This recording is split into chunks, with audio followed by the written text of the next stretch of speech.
अस्सलाम वालेकुम। आप देख रहे हैं नैयर अली ऑफिशियल। आपको एक और वीडियो में खुश आमदीद कहूँगी। जनाब, इसहाक डार और इसहाक डार, ये वो एक गर्दान है जो बहुत दिनों से हम सुन रहे हैं मेन स्ट्रीम मीडिया पर, सोशल मीडिया पर, और लोगों के बहुत सारे सवालात कि किस तरह से इसहाक डार पाकिस्तान वापस आएंगे।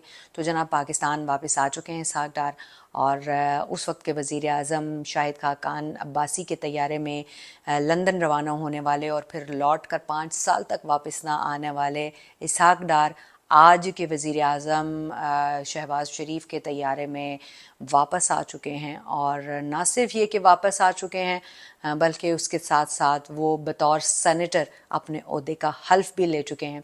और आज बहुत सारे शोर शराबे में सेनेट इजलास के दौरान, बहुत सारे एहतजाज के दरमियान में, चोर चोर के नारे और नो नो के नारों के दरमियान में जो है वो इसहाक डार ने बतौर सेनेटर अपना हल्फ ले लिया है। और अपडेट आपको ये दे रही हूँ कि कल सुबह 10 बजे ऐवान सदर में सदर आरिफ अलवी इसहाक डार से हल्फ लेंगे वज़ीर ख़ज़ाना के ओहदे का, क्योंकि इसहाक डार तो नामज़द वज़ीर ख़ज़ाना है इस वक्त तक। और आपको ये बताते चलूँ कि इसहाक डार को ये एज़ाज़ हासिल है कि वो अब चौथी बार हल्फ लेने जा रहे हैं, और इस हल्फ के बाद वो पाकिस्तान की तारीख़ में एक रिकॉर्ड कायम करने में कामयाब हो जाएंगे कि एक शख्स जो है वो 4 बार वज़ीर ख़ज़ाना बना और उसका नाम जो है वो इसहाक डार है। 23 साल करियर में इसहाक डार के सर पे ये सहरा भी है कि वो 4 बार सेनेटर मुंतखब हुए और 2 बार मेंबर कौमी असम्बली मुंतखब हो चुके हैं। अब बहुत सारे केसेस जिनका सामना जो है वो इस वक्त भी इसहाक डार को है, लेकिन उसके साथ साथ बहुत सारी तवक्कुआत जो हैं वो इसहाक डार के साथ वाबस्ता रखी हुई हैं मौजूदा हुकूमत ने और उनके जो पैरोकार हैं उन्होंने। जबकि अपोजिशन की जानिब से ये कहा जा रहा है कि तनकीद का निशाना बनाया जा रहा है कि इसहाक डार ने पहले भी मसनूई तौर पर जो है वो डॉलर को स्टेबलाइज रखने की कोशिश की, जिसका नुकसान अभी तक पाकिस्तान की इकॉनमी जो है वो बर्दाश्त कर रही है। जबकि इसहाक डार की जानिब से ये दावा किया जा रहा है कि देखिए, वो जो ही पाकिस्तान आए हैं तो डॉलर की कीमत में कमी हुई है, रुपए की कदर में इजाफा हुआ है, और इस इजाफे की वजह से बहुत सारे फ़वाइद हुए हैं, जिस पर इसहाक डार ने ख़ुद भी बात की है। और जब इसहाक डार ने आज सहाफ़ियों से बात की तो उन्होंने क्या कहा, आपको वो भी बताती हूँ। उनका ये कहना था कि हुंडी और सट्टे वालों को उन्होंने पैगाम दिया है। ये उनका ये कहना है कि हमने मार्केट बेस्ड वाला रेट रखा हुआ है, अफवाहें फैलाकर रुपए की कदर कम करने की इजाज़त नहीं देंगे। तो रुपए की कदर में जो कमी है, इसहाक डार साहब का ये फरमाना है कि उसकी एक बड़ी वजह वो अफवाहें भी हैं जो सट्टेबाज और हुंडी वाले जो हैं वो फैलाते हैं। तो मसनूई तौर पर रुपए की गिरी हुई कदर, यानी इस वक्त जो रुपए की गिरी हुई कदर है वो मसनूई है, तो उसकी गिरी हुई कदर को कदर जो है वो बहुत बड़ा चैलेंज है, ना सिर्फ ये कि इसहाक डार के लिए बल्कि पाकिस्तान की इकॉनमी के लिए।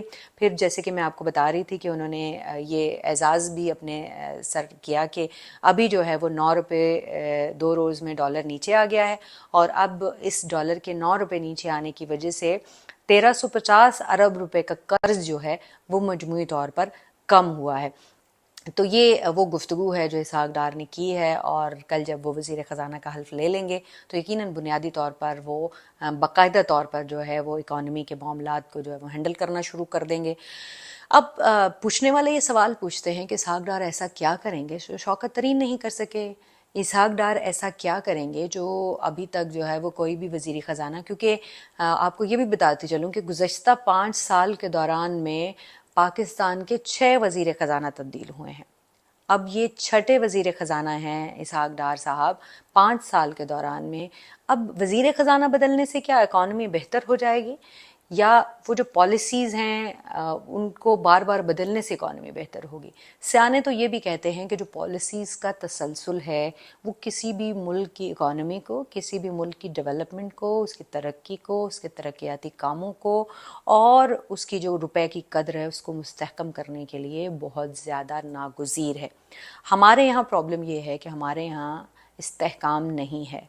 जो पॉलिसीज़ हैं वो एक हुकूमत लेकर आती है, और दूसरी हुकूमत उसको तब्दील कर देती है, फिर हर साल जो है ये तब्दीलियाँ होती रहती हैं। एक वज़ीर ख़ज़ाना आता है, वो कुछ पॉलिसीज़ बनाता है, दूसरा वज़ीर ख़ज़ाना आके तब्दील कर देता है। फिर जो प्रोग्राम्स और जो प्रोजेक्ट्स शुरू किए जाते हैं उनके नाम बदलने का बड़ा अजीब सा एक रिवाज है, जिसकी वजह से बहुत सारा मुल्क जो है वो उसकी वजह से सफ़र करता है, लोग सफ़र करते हैं। और उसकी एक बहुत बड़ी जो मिसाल है वो इस वक्त कामयाब जवान प्रोग्राम भी है, जिसके अंदर प्रोजेक्ट में तब्दीलियाँ की गई और आवाम अभी तक परेशान हैं। वो लोग जिन्होंने पेमेंट्स की हुई हैं वो अपने पेमेंट्स के सवाल कर रहे हैं, वो लोग जिन्होंने कर्ज़े लिए हुए हैं और उसकी किस्तें दे रहे हैं वो भी सवाल उठा रहे हैं, और जिन्होंने अप्लाई किया हुआ है वो भी सवाल उठा रहे हैं। तो अभी जो है वो इस वक्त सारी चीज़ें उनके लिए मखमसे का शिकार हैं। लेकिन लेट्स सी वज़ीर ख़ज़ाना इसहाक़ डार के ओहदा संभालने के बाद चीज़ें जो है वो बेहतर होती हैं या किस तरफ जाती हैं। लेकिन चीखें आवाम की जो है वो आज से पहले भी निकल रही थी, जब कुछ महीने पहले जो है वो पीटीआई की गवर्नमेंट थी, फिर रजीम चेंज होता है, फिर देखते हैं हम कि उन चीखों में इजाफा होता है, महंगाई की मारी हुई कौम जो है वो और ज़्यादा मुतासर होती है, फिर आईएमएफ से एक डील हो जाती है, फिर आवाम की मुश्किलात में और ज़्यादा इजाफा देखने में आता है, वो टैक्स के बोझ तले और दबती है। और अब देखते हैं कि साग डराते हैं तो वो कौन सी नई पॉलिसी लेकर आते हैं, कौन सा ऐसा जादू का चिराग लेकर आते हैं कि जिसके बाद जो है वो एकदम से मईशत में बेहतरी आना शुरू हो जाएगी। आपको ये भी बताऊं कि अगर इसहाक़ डार की हम बात करें तो अगर हम हिस्ट्री की बात करें तो नैब ने पनामा फैसले की रोशनी में आमदन से ज़्यादा असासों का केस बनाया था। फिर उनके जेआईटी रिपोर्ट में ये बात साबित हुई थी पनामा की कि इसहाक़ डार के जो एसेट्स हैं उनमें 91% का इजाफा जो है वो रिकॉर्ड किया गया है। और जिसके बाद सिर्फ 2 पेशियाँ हुई थी और इसहाक़ डार जो हैं उन 2 पेशियों के बाद ही तैयारे में जो है वो रवाना हो गए थे लंदन। लेकिन अब 5 साल के बाद वो दोबारा आए हैं, तो एवरीवन होप्स के वो आए हैं और वो वज़ीर ख़ज़ाना का हल्फ उठा रहे हैं, तो फिर यकीनी तौर पर वो मुल्क के लिए कुछ बेहतर कर सकें और वो आवाम जो कि परेशान हाल हैं उनके लिए कुछ बेहतरी ला सकें। तो लेट्स होप कल 10 बजे जो है वो वज़ीर ख़ज़ाना इसहाक़ डार हल्फ उठाएंगे और उनके हल्फ की रुदात भी आपको सुनाएंगे, हम वहाँ मौजूद होंगे कि क्या क्या हुआ। तब तक के लिए इजाज़त दीजिए और मज़ीद अपडेट्स के लिए देखते रहिए नैयर अली ऑफिशियल।